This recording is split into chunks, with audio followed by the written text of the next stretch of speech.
Pusat perbelanjaan terbesar di Banjarmasin Duta Mall secara mengejutkan dilakukan inspeksi mendadak atau sidak oleh tim gugus tugas COVID dari Dinas Kesehatan Kota Banjarmasin Selasa siang.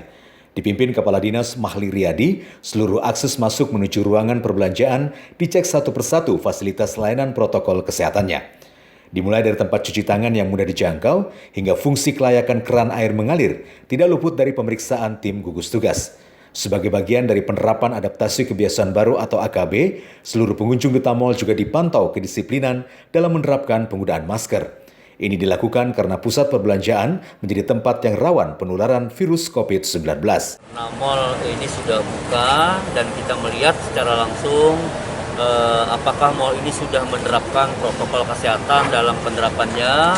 Karena ini juga bagian dari upaya-upaya percepatan penanganan COVID-19 di Banjarmasin. Karena kita tahu mall adalah tempat yang sering dikunjungi oleh orang-orang.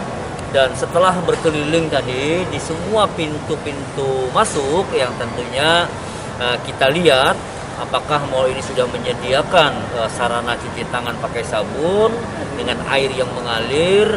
Dan kita sudah melihat mall ini sudah melakukan standar pelayanan penanganan COVID-19.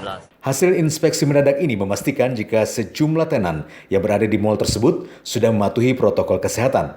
Ini ditandai dengan ketatnya pintu masuk yang dilengkapi fasilitas pengatur suhu tubuh secara digital, sehingga semua warga tidak akan lepas dari deteksi awal.